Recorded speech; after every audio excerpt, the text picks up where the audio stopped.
hacemos con todo esto que ha dejado el presidente sobre la mesa para un futuro cercano? Estamos hablando del mensaje en el que el presidente Arce nos ha hecho referencia a 5 acciones, 2 encuentros y un referéndum para tratar asuntos relevantes sobre el país. Estamos hablando de la suspensión o no de la subvención a hidrocarburos, redistribución de escaños legislativos, reelección continua o discontinua. Yo lo dejo acá porque quiero que Antonio seleccione cuáles son los temas fundamentales en todo esto que anunció el presidente.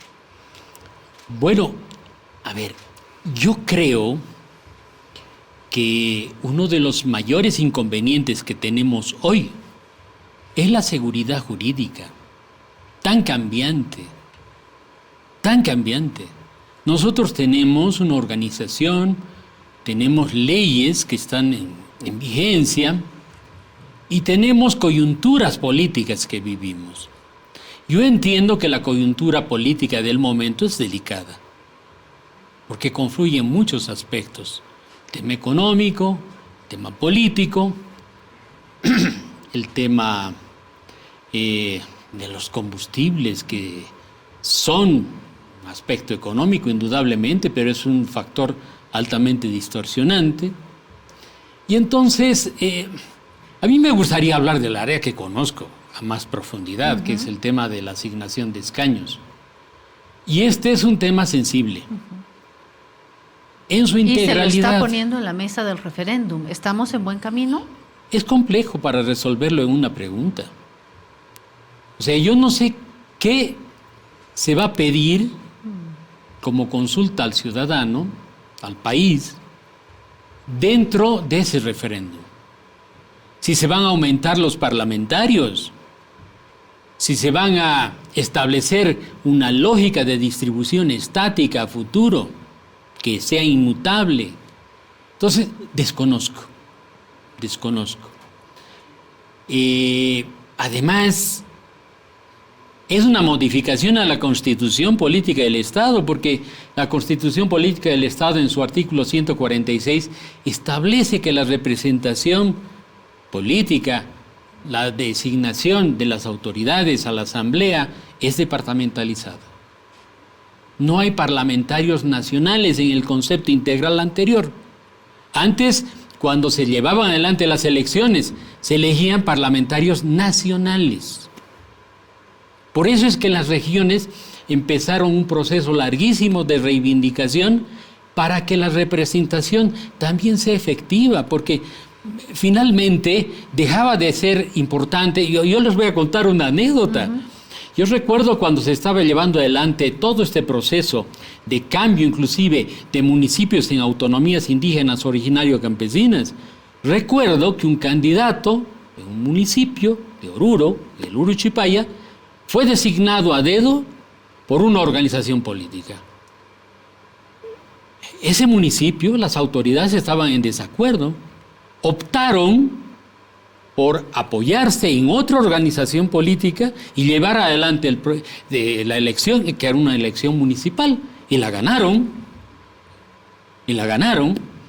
Entonces, el partido político fue un instrumento, nada más.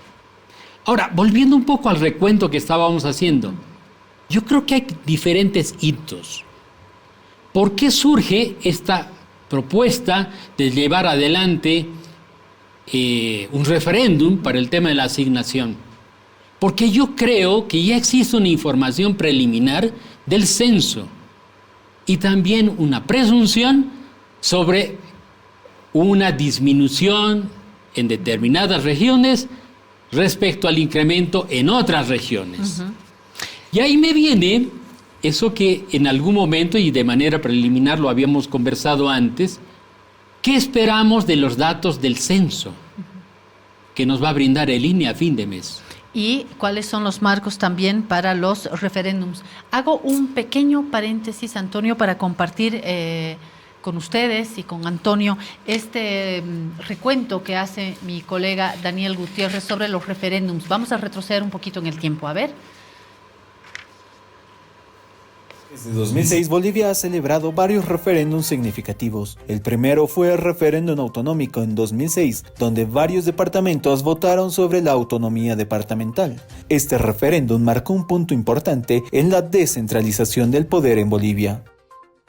En 2019 se realizó el referéndum constitucional aprobando una nueva constitución por el gobierno de Evo Morales. Esta nueva constitución introdujo cambios fundamentales en la estructura política y social del país. Vamos a promulgar la nueva constitución política del Estado boliviano. Desde la promulgación de la ley del régimen electoral, solo se ha llevado a cabo un referéndum nacional, el 21 de febrero de 2016. En este se consultó sobre la posibilidad de permitir una nueva reelección para el presidente y el vicepresidente. La propuesta fue rechazada con un 51,3% de los votos a favor del no. Además de estos referéndums nacionales, ha habido varios referéndums locales y regionales en este periodo. En cuanto a elecciones judiciales, la Constitución de 2009 introdujo el sistema de elección popular para los más altos cargos del sistema de justicia, incluyendo el Consejo de la Magistratura y el Tribunal Constitucional Plurinacional. La preselección de candidatos es realizada por la Asamblea Legislativa, añadiendo un filtro político al proceso. En 2011, Bolivia experimentó su primera elección de magistrados de altas cortes por voto popular, la cual recibió críticas significativas incluso del propio gobierno. En diciembre de 2017 se llevó a cabo un segundo intento de elección judicial por voto ciudadano, después de algunas reformas en el procedimiento de preselección. Hemos caminado un poquito por el pasado porque hoy nos volvemos a preguntar cómo utilizamos como país este mecanismo, qué sí se puede consultar en un referéndum, qué no. Y cuando hablamos de los escaños, obviamente tenemos que hacer referencia al mundo electoral, al proceso del censo. ¿Cómo lo está viendo, Antonio? Yo creo que, bueno, el referéndum es una posibilidad legal, además, y tiene los mecanismos. Se puede tener iniciativas para convocar a los referéndums de diferente forma. Por ejemplo, el Ejecutivo lo puede hacer a través de una iniciativa ciudadana y también a través de la iniciativa legislativa. Y el referéndum, o sea, ¿cuál es la utilidad del referéndum? Yo creo que marca líneas. Y debería ser de imperativo cumplimiento. Y ahí vienen las dudas, ¿no? A ver, ¿qué utilidad tiene un referéndum si después, a través de otras iniciativas, este cumplimiento que debería ser mandatorio y decisivo, se van distorsionando? O sea, como el caso de Evo Morales, es el que siempre se cita, ¿no? Claro. El 16. Pero también, o sea, yo creo que en este momento hemos ingresado a un proceso muy complicado de desinstitucionalización. Es un problema muy complejo. Porque, por ejemplo, hasta hoy no se han llevado adelante las elecciones judiciales. Y la Constitución establece un mandato y un periodo, además, de mandato. ¿Y cuál ha sido el impedimento para que se lleve adelante eso? El reclamo de algunos de los que querían participar en estos procesos, que vieron afectados sus derechos, y el Tribunal Constitucional concedió la tutela, pero a la integridad de los que no habían reclamado también. Entonces, había una persona, 2, 10 que estaban afectados, y los cientos que estaban allá se vieron afectados por la resolución del tribunal, que no tomó ni siquiera en cuenta de que estaba en un periodo ya preelectoral, que no debería ser interrumpido. O sea, es muy complejo. Ese es un origen preocupante, ¿no? Pero, a ver, la asignación y distribución de escaños está establecida en la misma Constitución, en el artículo 146. Si nosotros no llevamos adelante ese proceso, deberíamos modificar la Constitución para hacerlo. Para no hacerlo. La 146 dice, cada vez que se produzca un censo nacional, que es lo que ha ocurrido este año en marzo, debe hacerse una reasignación.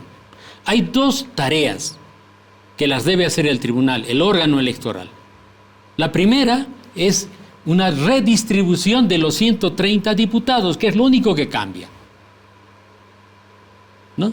Se deben reasignar. Y el segundo proceso, que es obligatorio hacerlo, la delimitación de estas circunscripciones, que son las uninominales, porque las otras son departamentales. No se toca esa delimitación. Ahora, ¿qué esperamos del censo? Esa es una pregunta que va a ser sujeto a especulación, porque se hizo como un ejercicio censal en Santa Cruz y se llegó a la determinación de que Santa Cruz iba a tener por lo menos 4 millones de habitantes. Y dentro de esta dinámica, esta sinergia, las autoridades también del INE dijeron que eso no es cierto, que había que hacer el censo.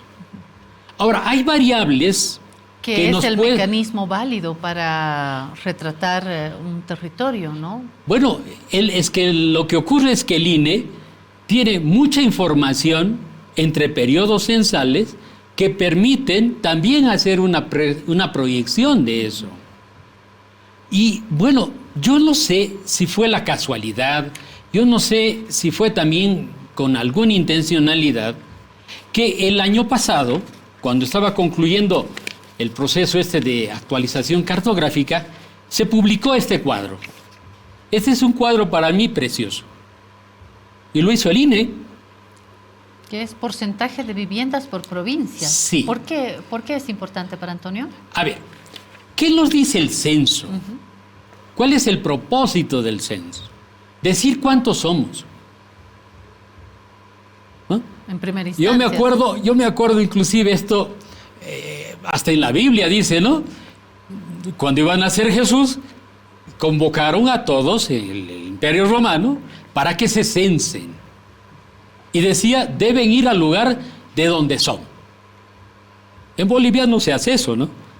Uno va y a uno lo censan el lugar donde vive. Entonces dice, ¿cuántos somos? Y el segundo componente, ¿dónde estamos? Y el dónde estamos va a definir la reasignación de escaños. Por eso este cuadro es importante, porque este cuadro nos está reflejando también toda una historia de estas consultas de vivienda que va haciendo el INE de manera periódica, por lo menos una vez al año. Y esos datos de vivienda ocupada nos permiten también conocer, a través de una medida que es la ocupación de esta vivienda, la cantidad de personas que hay en el país y en cada una de las regiones. Entonces podemos concluir con este cuadro. Hay variables muy interesantes y las voy a reflejar nuevamente. Dice, el número total de viviendas, dice que son alrededor de 1.700.000. Y dan los porcentajes de las viviendas ocupadas, de las viviendas de temporada, viviendas desocupadas. Lo tenemos en la pantalla, ¿sí? Viviendas desocupadas, viviendas colectivas, establecimientos económicos y en construcción. Y ahí vemos que La Paz, por ejemplo, tiene el 70% de ese total de viviendas ocupados. Y es un indicador fuerte. Uno piensa que todas las viviendas están ocupadas. No. Ocurre que son de temporada el 3,6%. Están desocupadas el 15,7%. ¿Y por qué hago referencia a esta variable de la vivienda desocupada? Porque hay dos fenómenos que se van presentando de manera permanente cada vez que hay una de estas consultas. ¿Y por qué digo que es de un valor importante la consulta que hacen, esta encuesta que hacen de vivienda al INE de manera periódica? Hay el fenómeno que se denomina transhumancia. Y la transhumancia es el traslado de las personas con interés ya sea electoral o económico. Cuando hay un censo, las autoridades de los municipios, sobre todo pequeños, convocan a quienes están fuera a que vuelvan. Eso ha sucedido también en el último. ¿Cuál es su interés? Económico, pues, porque se define a través de este censo la coparticipación, ¿verdad? Sí. Entonces, si yo voy a convocar a un censo en una fecha establecida, estoy seguro que va a haber transhumancia. Y esta transhumancia va a traducirse en la ocupación, ¿dónde? En las viviendas desocupadas, pues, ¿no ve? Claro.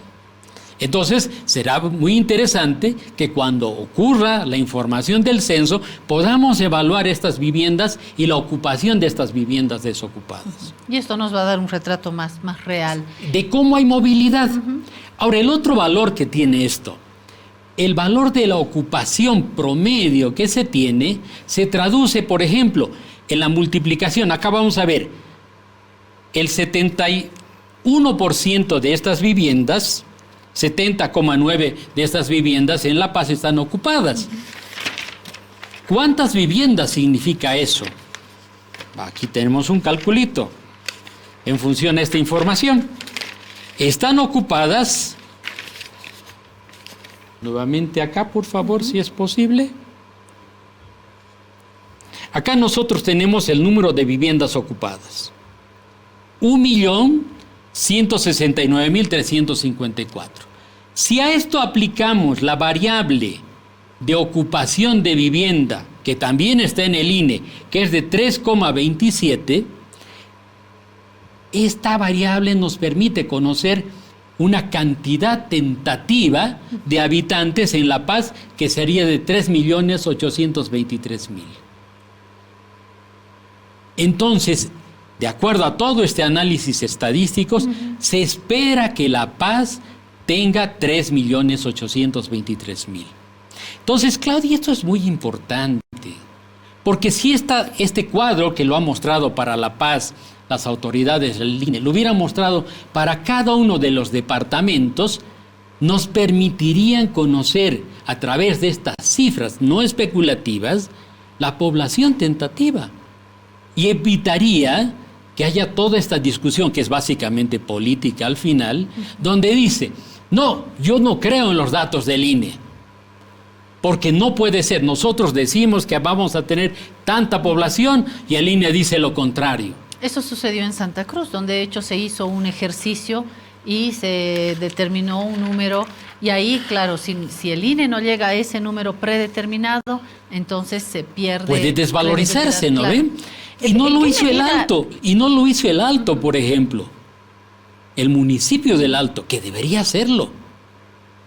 Esta medida que ha lanzado el presidente, ¿podrá solucionar en parte estos problemas, estos obstáculos que está señalando? No tiene ninguna relación. Yo creo que ya existe una información a nivel del Ejecutivo del dato de población que va a ser publicado a fin de mes. Y ese dato de población, en un ajuste en la distribución, que podría ser tema de charla en otro momento, sí, si a usted le parece, Claudia. Me parece. Si se hace la distribución, se constata que en el caso específico de La Paz puede haber una pérdida de diputados. Y entonces, de alguna manera, se está queriendo curar en sano, aumentando la representación parlamentaria para que nadie pierda. Y eso nos genera, de alguna manera, una esperanza por una parte y por otra parte una disconformidad. Por supuesto. Porque estoy queriendo forzar, ajustar la norma, ¿no ve?, cuando esté establecida. Y aquí hay un gráfico que yo siempre lo trato de comentar, y es este. Se llama el ciclo electoral. ¿No? Lo vamos a mostrar a esa cámara, ahí.